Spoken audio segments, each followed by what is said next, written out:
प्रभु की स्तुति हो। It's a great privilege to be here in the morning, this morning. आज बहुत बड़े सौभाग्य है परमेश्वर के उपस्थिति में सुबह मैं बैठकर परमेश्वर के वचन को सिखाने के लिए प्रभु ने मुझे मदद किया है। आप सब खुश होंगे, आप प्रभु में आनंदित होंगे। प्रभु में सदा आनंदित रहो, बाइबल में लिखा हुआ है, पौलुस ने कहा था। तो हम लोग कुछ समय से और 7 दृष्टांत के बारे में हम लोग यीशु मसीह के दूसरा आगमन के बारे में कहा गया 7 दृष्टांत को ऊपर हम लोग ने अध्ययन किया, मनन किया था। हम लोगों ने मनन किया था उसको।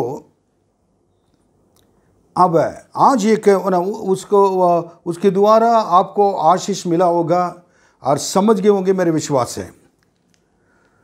अब आज प्रभु यीशु मसीह के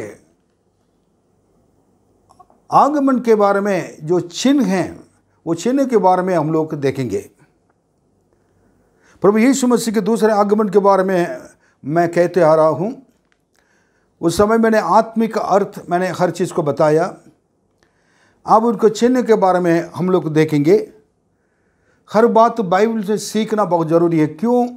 ये सारे लॉकडाउन और जो युद्ध होने वाली हैं, हर चीज़ परमेश्वर के वचन के अनुसार आखिरी समय को बता रहा है। इसलिए हम यही समय है हर चीज़ को जानने के लिए। हो सकता परमेश्वर प्रतिदिन वचन देने के लिए और हमें इतना का अनुग्रह किया है। इससे पहले यूट्यूब में, फेसबुक में और भी गूगल में और कभी इतना परमेश्वर के वचन को प्रचार नहीं किया गया है। बाइबल में लिखा है इस राज्य को सुसमाचार सारे इस पृथ्वी पे गवाही के रूप में से, पृथ्वी पर गवाही के रूप में से प्रचार किया जाएगा और ना उस समय अंत आएगा। यह वचन मत्ती 24वां अध्याय उसमें 14 वचन में लिखा हुआ है। इसको पढ़े सुनेंगे। और राज्य का यह सुसमाचार, राज्य के ये सुसमाचार सारे जगत में प्रचार किया जाएगा, सारे जगत में प्रचार किया जाएगा कि सब जातियों पर गवाही हो। वो सब जातियों पर गवाही हो, तब अंत आ जाएगा। तब अंत आ जाएगा। आपने कभी सोचा था कि इससे पहले इतना यूट्यूब में डेली प्रचार आएगा, डेली वचन आएंगे और हर समय आप 24 घंटे परमेश्वर का वचन आएगा। हर कलीसिया के लोग हैं जिन्हें यूट्यूब के द्वारा परमेश्वर के वचन को प्रचार कर रहे हैं और बता रहे हैं, सिखा रहे हैं। कभी आपने देखा, कभी सुना? अब हुआ है कोई भी व्यक्ति, चाहे हिंदू हो, चाहे मुस्लिम हो, चाहे सिख हो, चाहे क्रिश्चियन हो, कोई भी परमेश्वर की नज़रों से बचना मुश्किल है। कोई भी ये नहीं कह सकता कि मुझको मालूम नहीं था प्रभु यीशु के बारे में, मैं नहीं जानता था, मैं कुछ नहीं मालूम है, नहीं कह सकता था। पहले आप कलीसिया में आते थे, लेकिन अब कलीसिया आप परमेश्वर के वचन क्या आपके घर के अंदर आ रहा है सुनाने के लिए। पहले आप परमेश्वर के वचन को सुनने के लिए आप कलीसिया में आते थे। इस लॉकडाउन के द्वारा परमेश्वर ने अपने गवाही को, अपने वचन को पूरा करने के लिए यह अनुग्रह किया है ताकि हर एक के घर के अंदर परमेश्वर के वचन चले जाएं। यही समय का इस वचन को सुनना है, यही समय उस वचन के ऊपर अध्ययन करना है, यही समय परमेश्वर के वचन को पढ़ना है, यही समय अगर प्रार्थना करने के समय है, यही समय परमेश्वर के सामने गिड़गिड़ा कर उपवास करके प्रार्थना करके अपने आप को तैयारी करने के समय है, अपने आप को तैयार करने के समय है। ये बहुत इंपॉर्टेंट है। इसलिए आपके पास ये जब आ रहा है सारे वचन, इसको ध्यान से सुनिए। अगर आप जितने लोग सुनते हैं उनके लिए मैं प्रभु को धन्यवाद देता हूँ। जो लोग नहीं सुन रहे हैं मैं उनके लिए प्रार्थना ही कर सकता हूँ। प्रभु आपको आशीष दें। और अब हम आएंगे यीशु मसीह ने क्या चिन्ह के बारे में क्या कहा था। पढ़िए मत्ती 24वां अध्याय। अगर आपके पास भी परमेश्वर के वचन हो आप खोल कर रख सकते हैं। मत्ती की किताब 24वां अध्याय खोलेंगे, 3रा वचन पढ़ेंगे। जब वह जैतून पहाड़ पर बैठा था हाँ, तो चेलों ने एकांत में उसके पास आकर कहा, हमें बता कि ये बातें कब होंगी, तेरे आने का और जगत के अंत का क्या चिन्ह होगा।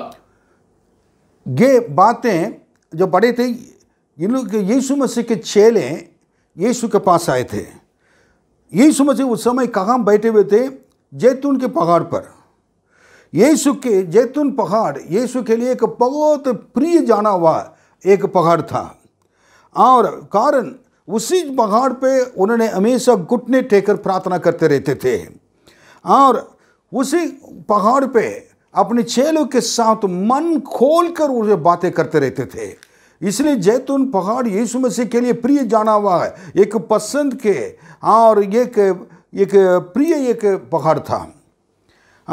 यीशु अक्सर उस जगह पर जाकर उस पहाड़ पर बैठते रहते थे।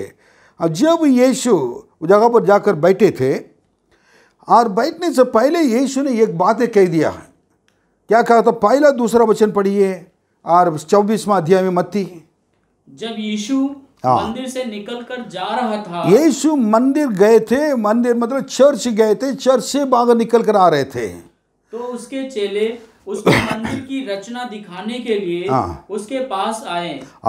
उन लोग ने इस मंदिर को और उनको रचना मतलब उसका बिल्डिंग को दिखाने के लिए उनके पास आए थे। एक मिनट, यीशु जब संसार में थे, प्रत्येक समय जो मंदिर चर्च के जाने के समय को कभी उन्होंने नागा नहीं किया। सारे मसीह लोग, क्रिश्चियन सुन लीजिए, विश्वासी लोग, यीशु ने कभी नागा नहीं किया। मैं थोड़ा बोलने के समय थोड़ा स्पष्ट रूप में से स्ट्रांग वे में बोलता हूं। बाइबल में लिखा कि जैसे मैंने खुली हुई डांट गुप्त प्रेम से उत्तम है। पौलुस ने परमेश्वर के वचन को खरे उपदेश से उन्होंने प्रचार किया था। इसलिए परमेश्वर के वचन लोगों के विश्वासियों के दिलों में कार्य करता था। परमेश्वर के वचन हमारे तसल्ली शांति देती है। परमेश्वर के वचन हमें उत्साहित करती हैं। परमेश्वर के वचन में आशीष देती हैं। लेकिन परमेश्वर के वचन जब हम गलत काम करते हैं, हमें डांटती हैं, अनुशासन में लेकर आती हैं, अनुशासित करती हैं। यीशु हमेशा चर्च जाना पसंद करते थे। हर एक व्यक्ति विश्वासी परमेश्वर की कलीसिया से लगा होना चाहिए। यीशु ये नहीं बोला था कि मैं आने के समय अकेले अकेले सबको ले जाऊंगा। कलीसिया को लेने के लिए ना मतलब दुल्हन अर्थात कलीसिया ये वर्ड बोला है, मतलब समूह की एक चीज़ों को सबको लेने के लिए मैं आ रहा हूँ। इसलिए आप अकेले नहीं हैं, आप कलीसिया के अंदर रहने की वजह से आप ही प्रभु यीशु मसीह के जो आगमन में भाग लेने वाले दुल्हन के समान हैं। लोग अपने बिल्डिंग को क्या करते दिखाते थे, और उस समय यीशु ने बोला, क्या दूसरे वचन देखिए, उसने उनसे कहा, यीशु ने उनसे कहा, तुम यह सब देख रहे हो, तुम ये सब देख रहे हो, मैं तुमसे सच कहता हूँ, सच कहता हूँ, यहाँ पत्थर पर पत्थर भी ना छूटेगा, पत्थर पर पत्थर भी नहीं छूटेगा, जो ढाया ना जाएगा। हाँ, जो ढाया नहीं जाएगा। अब देखिए इस जगह पर कह रहे कि ये जो बिल्डिंग देख रहे हैं चर्च का, वो एक दिन क्या गिर जाएगा। ये ना पत्थर पर पत्थर भी ना छूटेगा, नहीं रहेगा, सब चीज़ गिर जाएगा, ढाया जाएगा। और जो इसने कहने के बाद इन लोग को डाउट आ गया था, पूछा था, प्रभु जी जब जैतून पहाड़ पर आकर यीशु बैठे हुए थे, अकेले आकर पूछ रहे थे। अकेले पूछेंगे ना हर चीज़, अब बगल को यीशु मसीह को भी समय मिलता है समझाने के लिए, और आकर पूछे थे कि आप पता ये तीसरा वचन क्लियर अब लिखा है, क्या पूछा था उन लोगों ने? जब वह जैतून पहाड़ पर बैठा था तो चेलों ने एकांत में उसके पास आकर कहा, हमें बता कि ये बातें कब होंगी, तेरे आने का और जगत के अंत का क्या चिन्ह होगा। तेरे आने का और जगत का अंत का क्या चिन्ह होगा। सबको मालूम था यीशु मसीह के चेले के, यीशु मसीह मरकर जी उठकर जाएंगे और उसके बाद वो यीशु मसीह एक दिन आएंगे। उन्होंने सब कुछ बता दिया अपने चेलों को, जो चीज़ नहीं बताया हो सब चीज़ों को उन्होंने समय पर बता दिया है।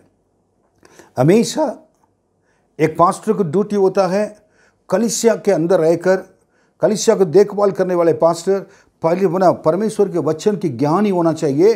सारे चीज को समय पर कलीसिया को सिखा देना चाहिए, सारे चीज को कलीसिया को सही समय पर सिखा देना चाहिए, बताना चाहिए। ये हम लोग की ड्यूटी है। प्रभु ने इसके लिए हमें बुलाया है, इसके लिए जीवित रखा है, इसलिए परमेश्वर ने हम लोग का पालन पोषण कर रहे हैं, इसलिए परमेश्वर ने हमको ना अनुग्रह करने की हम ये सब कुछ कर सकते हैं। अब आप आने का आप कह रहे कि ये सारी चीज़ें कहना पत्थर को पत्थर नहीं रहेगा, सब गिर जाएगा, ढाया जाएगा, सब कह रहे हैं। ये बताइए आपका आने का, ये संसार के अंत का क्या चिन्ह है। ये है क्योंकि यीशु ये क्यों बता रहे थे। Jesus was a very good profit, he was the best profit in this world.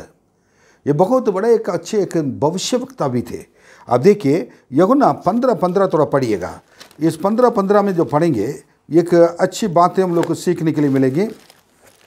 अब से मैं तुम्हें दास ना कहूंगा, क्योंकि दास नहीं जानता कि उसका स्वामी क्या करता है, परंतु मैंने तुम्हें मित्र कहा है, क्योंकि मैंने जो बातें अपने पिता से सुनी वे सब तुम्हें बता दी। देखिए यीशु ने कहा था कि अपने चेलों को, मैंने तुम्हें अपने दास नहीं कहा, मेरा सर्वेंट, मेरा नौकर नहीं कहा। कह कर क्या कह रहे कि और अगर नौकर होते तो जो मालिक करता है वो नौकर इसको जान नहीं पाता है, लेकिन मैंने कहा था कि आप मेरे मित्र हैं। कि आपने मेरे मित्र कहा क्योंकि जो कुछ पिता से मैंने सुना था उसको मैं क्या कर रहा हूं आपको बता रहा हूं। यीशु पिता से जो पाते थे वही बताते थे। यही सबसे बड़े क्या है कि एक प्रोफेसी, एक भविष्यवाणी। कई लोग भविष्यवाणी कहते हैं, कई लोग परमेश्वर बताते हैं, मन के अंदर कुछ लगा देते हैं, आइडिया लगाकर, और जो मन में आता कल्पना कर कर अज्यूम करके दूसरे से फ़ोन करके पूछ लेंगे, इधर पूछ लेंगे, हाल चाल कर लेंगे, और उसको लेकर क्या करेंगे अपने मन में रखकर वो बताएंगे कि प्रभु ने यही कहा, प्रभु ने ये कहा, प्रभु ने ये दिखाया, वो दिखाया कहेंगे। परमेश्वर ऐसे लोग को परमेश्वर पसंद ही नहीं करता है। लेकिन ऐसा परमेश्वर के भविष्यवक्ता लोग भी हैं, परमेश्वर जो कहता है उसको लाकर लोगों को बताते हैं। उनको मैं बहुत आदर करता हूँ, प्रभु के आत्मा के द्वारा चलाए जाने वाले भविष्यवक्ता के लिए। मैं परमेश्वर के भविष्यवाणी को आदर करने वाला व्यक्ति हूँ, प्रकाशन का आदर करने वाला, लेकिन अपने मन से, अपने दिमाग के अनुसार और सारी चीज़ें इस तरह से पाखंडी लोग, जो कई लोग होते हैं संसार में, ऐसे परमेश्वर पसंद नहीं करता, मैं भी पसंद नहीं करता हूँ, कोई भी आप लोग भी पसंद नहीं करेंगे। ओके, उनके बारे में हमको ज़्यादा बोलने की ज़रूरत नहीं है। जो परमेश्वर के वचन के विरोध बोलता है उनके विरोध बोल सकते हैं, अदरवाइज किसी को पर्सनली व्यक्तिगत चीज़ में किसी के बारे में बोलने के लिए कोई भी किसी को अधिकार है नहीं। ओके,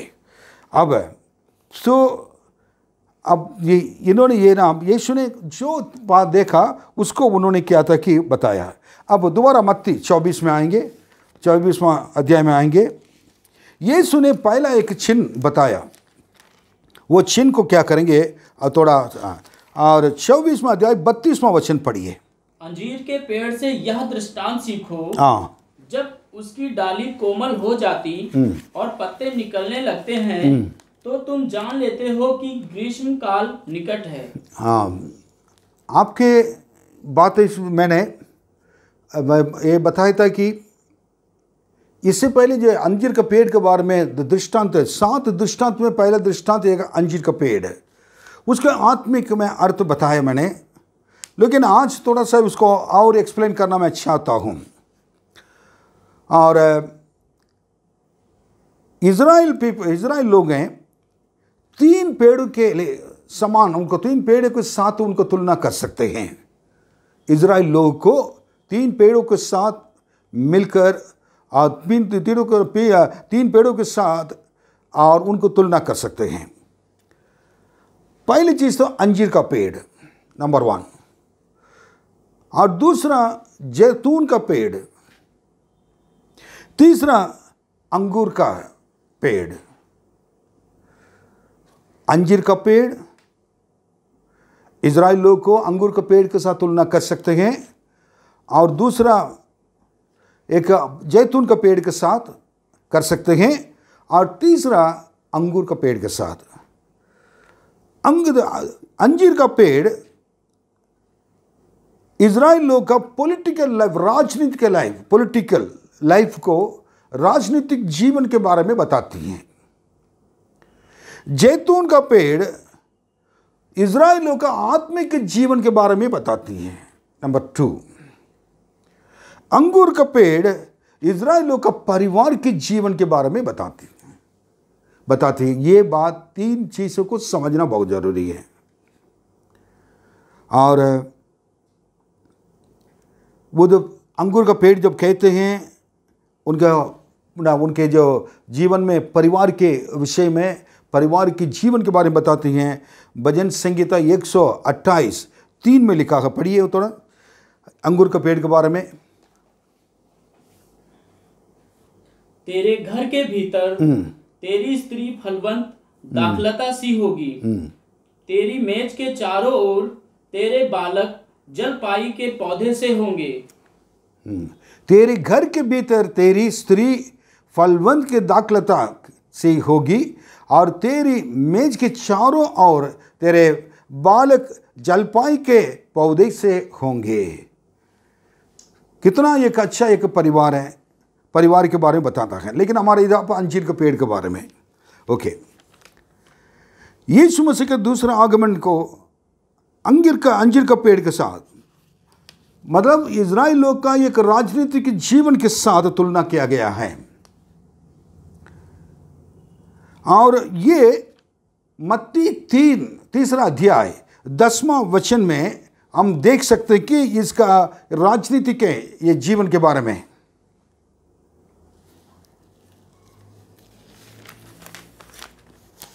मत्ती 3 अब कुल्हाड़ा पेड़ों की जड़ पर रखा हुआ है। नो पढ़िए, नो से पढ़िए।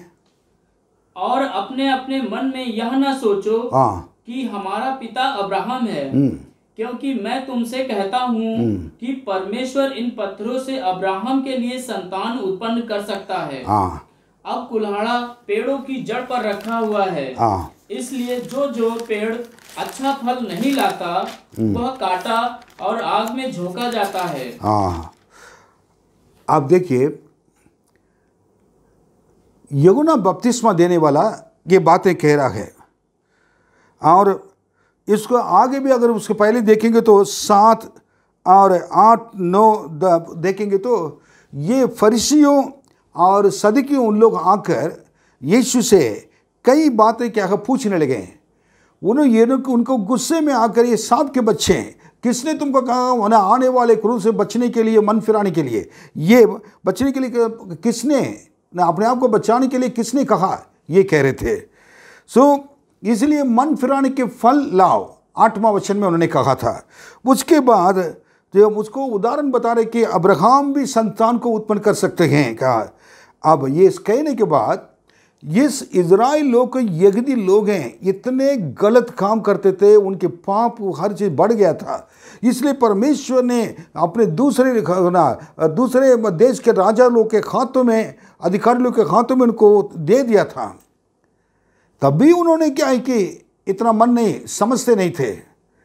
तब उसको कह रहा है कि अब कुल्हाड़ा, आप देखिए 10वां वचन, अब कुल्हाड़ा पेड़ों की जड़ पर रखा हुआ और है, पेड़ों को जड़ पर रखा हुआ है, इसलिए जो पेड़ अच्छा फल नहीं लाता वह काटा और आग में झोंका जाता है। वो काटा और आग में झोंका जाता है। अब यीशु मसीह अंजीर के पेड़ को देखकर श्राप दिया। यहूदी लोग यीशु को ना सिर्फ उन्होंने पकड़वाया अगर उन्होंने ये कहा था कि ये यीशु मसीह का जो लहू के सारे श्राप पाप क्या है हमारे ऊपर आ जाएं, हमारे बच्चे के ऊपर आ जाए कहकर उन्होंने अपने मुंह से कहकर सारी चीज़ें उनके ऊपर ले लिया था। यही यहूदी लोग यीशु मसीह को क्रूस पर चढ़ाए थे, यही इजराइल लोग यीशु मसीह को क्रूस पर चढ़ाए थे, यही लोग यीशु मसीह को पहचाना नहीं थे। यूहन्ना की किताब पहला अध्याय में कहा ये अपनों के पास आए थे लेकिन अपनों ने उन पर विश्वास नहीं किया और उनको ग्रहण नहीं किया। यीशु ने कहा मैं अपनों के पास आए थे, अपनों ने मुझे ग्रहण नहीं किया है। और वही लोग यीशु मसीह के बातों के नहीं मानी, वही लोग यीशु मसीह को पकड़कर और क्रूस पर चढ़ा दिया थे।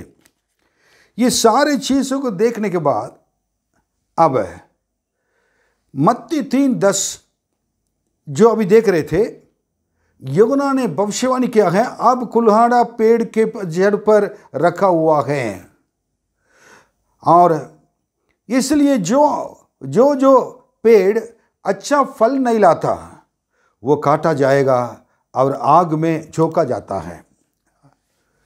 इसका अर्थ क्या है कि इन लोगों ने जो कुछ किया है अच्छा फल लाने की जीवन नहीं था। यीशु के वचन को सुनने के बाद भी यीशु को यीशु को विरोध करते थे।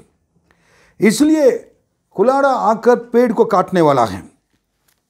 ये लोग इसको नहीं समझ पाते थे। यीशु मसीह मरकर जी उठकर जाने के बाद उस 70 साल के बाद और टाइटस किंग वो उनके समय उन्होंने इज़राइल के लोग के ऊपर क्या है कि बहुत अत्याचार करने लगे। वो मतलब ये कि और कुल्हाड़ा इज़राइल लोग के ऊपर गिरा। पेड़ इज़राइल का पेड़ है, उस पेड़ को उसमें उन्होंने इज़राइल लोग को क्या है कि और उस पर इज़राइल लोग के ऊपर यरूशलेम के ऊपर और सारे यहूदी लोग जितने लोग थे सारे लोग के ऊपर बहुत बड़ी सतावा है। सारे लोग को क्या कि कई लोग को मार डालें, कई लोग तितर पितर हो गए थे, एक इधर भागे थे। कब ये कहने के बाद और यीशु मसीह के बाद 70 साल के बाद ये हुआ था और वो भी टाइटस और तीतुस राजा के समय पर यह हुआ था। और अन्य जाति लोग आकर यरूशलेम को क्या कर दिया कि बिल्कुल अपने पैर पर कुचल दिया था। और अंजीर का पेड़ अर्थात इज़राइल लोग हैं और यहूदी लोग और उनके डालियाँ इज़राइल का पेड़ का डालियाँ काटा गया था और बिल्कुल सब इधर उधर तितर पितर हो गए थे। और उसके बाद बिल्कुल वो पेड़ बिल्कुल गंजा होकर बिल्कुल कुछ भी नहीं रहेंगे और जैसे सूखा सूखा पेड़ की तरह वो जगह पर वो रहता था।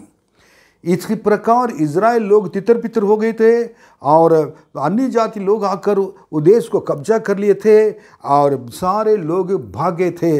और ये जब वो अंजीर का पेड़ है बिल्कुल सब कुछ खोकर जैसे बिल्कुल कुछ भी बिना डालियों का रहता था, देखने में खराब लगता था, वैसे इज़राइल देश में इज़राइल लोगों के बीच में कोई भी नहीं रहा।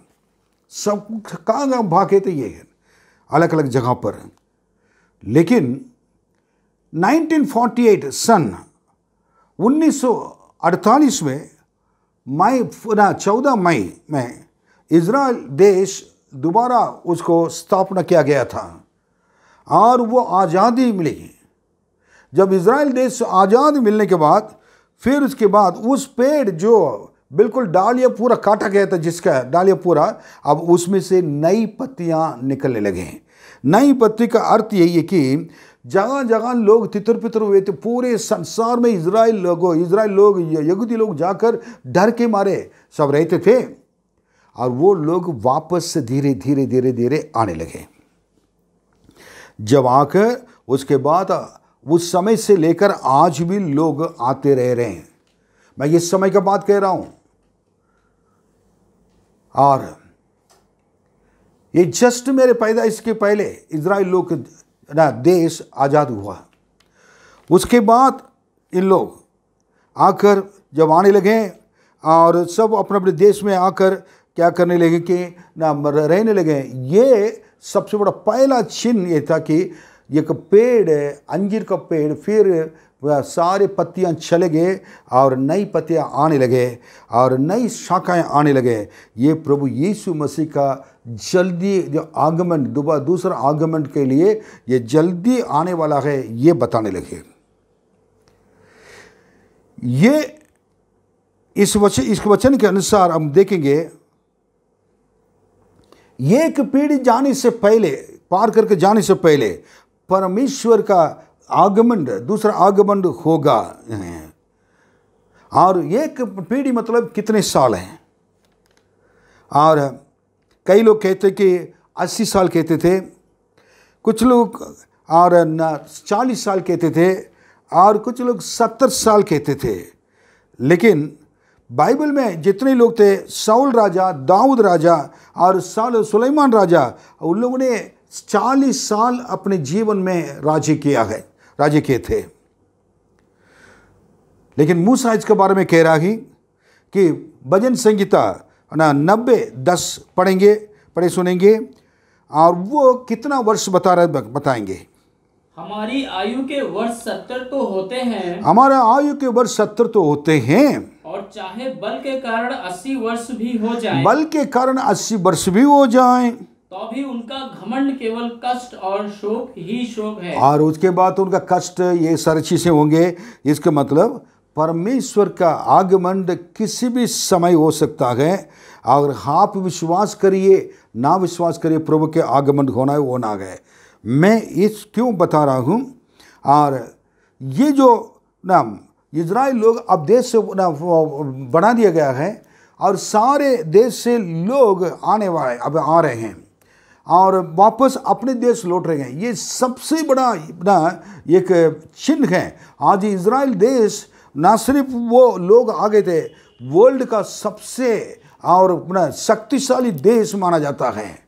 इजराइल देश के अंदर यहूदी लोग के अंदर जो ज्ञान है, बुद्धि है, वो दुनिया में बहुत कम है, लोग के पास नहीं रहता है।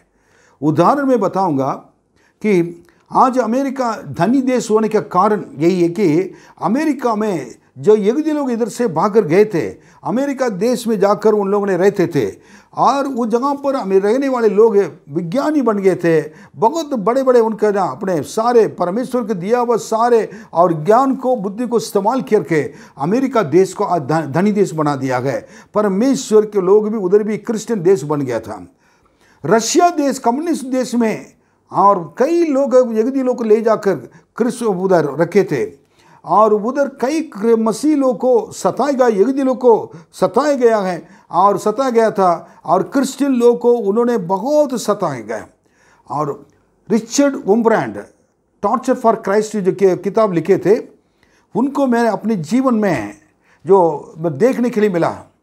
मैं 1978 में बाइबल कॉलेज में पढ़ रहा था। उस समय उनसे मिले, उनसे बातें कर रहे थे। उनके शरीर में 14 खोल ना छेद था। वो खोल कर सबके सामने दिखा रहे थे। लोग रो पड़े, और मद्रास में, तमिलनाडु के इसमें चेन्नई में रो पड़े। मैं भी रो पड़ा था, क्योंकि रशिया के, रूस के देश में उनको रखकर उन्होंने बंद करके रखा था जेल में। यीशु का इनकार करो कहा, उन्होंने बोला कि हम नहीं इनकार करेंगे। उसके बाद उन्होंने खोल लगाया और आयरन रॉड को बिल्कुल आग में डालकर उसके अंदर शरीर के अंदर पे बहुत गर्म, और फिर उधर से करके इधर निकल आए, और पीछे से किया आगे निकल आए। उन्होंने सह लिया। ऐसे ना 14 ना खोल मतलब क्या है, छेद लगाए थे। 14 छेद लगाने के बाद एक इंसान जिंदा रह रहा है। उन्होंने एक बैप्टिस्ट चर्च का एक पास्टर थे, उन्होंने बोला मैं मर जाऊंगा, काट डालो, लेकिन मैं यीशु को इनकार नहीं करूंगा। उसमें जो यहूदी लोग थे, उसमें अच्छे लोग को उन्होंने क्या कर दिया कि अच्छे से जगह पर रखकर रूस देश को भी उन्होंने क्या कर दिया कि यहूदी लोग को ज्ञान को इस्तेमाल करके, बुद्धि इस्तेमाल कर रूस देश आज बहुत शक्तिशाली देश बन गया था। सारे देश की कहानी यही है, यहूदी लोग ही रहते थे। इवन मैं बताऊंगा, भारत में सुलेमान के ज्ञान को देकर शेबा देश का रानी उनसे मिलने के लिए गई थी। सारे ना उसमें गिफ्ट्स लेकर, इनाम लेकर गई थी और ना धन दौलत ले जाकर उनको दिए थे। और उसके बाद कुछ समय के बाद उन्होंने उस देश को रानी को वापस भेजा था। और बहुत क्या है कि कुछ लोग के साथ और जहाज के साथ समुद्र में उन लोग को ट्रैवल कर सफ़र कर जाने के लिए, अपने देश जाने के लिए इज्जत के साथ वापस भेजा था। उन लोग ऐसे सफ़र करते आकर केरला के पास नीचे डाउन ना केरला में, भारत के ना कोने पर केरला है, और उस केरला देश में आकर उन एक जगह पर फंस गए थे यहूदी लोग। अगर उस जगह पर कुछ दिन रहकर व्यापार वगैरह करने लगे। उसके बाद यहूदी लोग ने अपने लिए एक मंदिर, चर्च बनाया। यहूदियों को आज भी जहाँ पर हैं, हमारे जो बीते हुए और प्राइम मिनिस्टर, प्रधानमंत्री और श्रीमती इंदिरा गांधी थी, उन्होंने 400 साल का उसको जो है उस जगह को उन्होंने क्या किया कि 400 साल पूरा हुआ है, उस फंक्शन में वो जाकर उसमें भाग लिए थे। मैंने ये सुना था। फिर वो जगह पर यहूदी लोग रहकर यहूदी लोग वो जीने लगे। फिर शेबा देश का रानी उन लोग को छोड़कर चली गई थी। ये लोग कई जगह कई समय तक रहे, कई साल तक रहे। यहूदी लोग के अंदर एक सबसे बड़ी बात है, यहूदी लोग अन्य जाति से, दूसरे लोग से विवाह नहीं करते, शादी नहीं करते हैं। इसलिए कई लोग अपने जीवन को इसी प्रकार ही बिता दिया है। आज भी कई यहूदी लोग जहाँ पर हैं, मैंने सुना था। और ये बातें सारी चीज़ें कि परमेश्वर के दोबारा आगमन के लिए उनका आने का संकेत हैं। अब यहूदी लोग इतना, आज इजराइल लोग इतने कंप्लीट क्या है कि एक शक्तिशाली देश हो गए।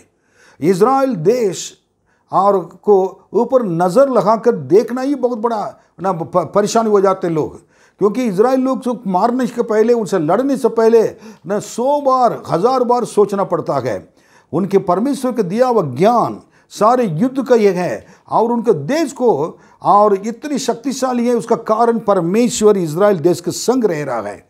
इसलिए इजराइल देश को छूने के लिए किसी को भी परमेश्वर अलाउ नहीं करते हैं। अब इजराइल लोग जब आ रहे हैं, यही समय हो गया है प्रभु यीशु मसीह जल्दी आने के लिए, आने का हम तैयार रहना है। ये सुनने के बाद अंजीर का पेड़, इजराइल का पेड़, अब लोग आने लगे, नई पत्तियाँ आने लगे, आकर अपने देश में फंसने लगे। अब हम इसको सब देखने के बाद क्या हम सोचेंगे, हम इसको हमेशा सावधानी से लेकर, प्रभु ये सारे चिन्ह को लेकर मैं तैयार होना है, मुझे आपके आगमन के लिए प्रभु जी तैयार होना है, मुझे तैयार कीजिए कहना है। ये एक चिन्ह है। आगे चिन्ह को देखते जाएंगे हम लोग, और भी चिन्ह देखेंगे। और इसी के साथ आज हम ख़त्म करेंगे। आइए हम प्रार्थना करेंगे। पिता परमेश्वर, आपके हाथों में आपके लोग को सौंपते हैं। अनुग्रह कर प्रभु जी, आपका आने का संकेत हम लोग को मिल चुका है। उनके युद्ध की चर्चा को सुनेंगे। एक देश दूसरे देश के विरोध खड़ा रहेगा। सब कुछ हो रहा है। इस राज्य को सुसमाचार सब लोग के लिए गवाही के रूप में प्रार्थना प्रचार किया जाएगा। ये भी हो रहा है। और इजराइल लोग अपने जो अंजीर का पेड़, जो डालियाँ काटी गई थी, और सारे जो यहूदी लोग इधर उधर इजराइल लोग भागे थे, अब सब वापस आ रहे हैं। ऑलमोस्ट आ चुके हैं, और आने वाले तो अभी नहीं है ज़्यादा। ये आपका दोबारा आप आने के संकेत मिल चुका है। सबको तैयार कर, हमारे कलीसिया को तैयार कर। दिल कांपे, हाथ कांपे, प्रभु यीशु के आगमन में भाग लेना। इसलिए अंतिम समय में कलीसिया का संग रहकर प्रार्थना करना ना छोड़ें, और बाइबल पढ़ना ना छोड़ें, और तैयारी होने में विलंब ना करें, और प्रभु यीशु का आने के समय पवित्र जीवन बिताएं। प्रभु यीशु के लिए जीना है, यीशु का आगमन के लिए इंतजार करना है, ये कहकर सारे लोग तैयार हो जाएं। यीशु जल्दी आ रहा है, आप जल्दी आने वाले। हमारे सारे कलीसिया को, विश्वासियों को, सबके ऊपर दया के हाथ रखें। और संसार में रहने वाले सारे पवित्र लोग को, हमारे भारतवर्ष में रहने वाले पवित्र लोग, सेवक लोग, सबको, सारे कलीसिया को तैयार कर आशीष दे। यीशु मसीह के नाम में मांगते हैं, आमीन। प्रभु आपको आशीष दे।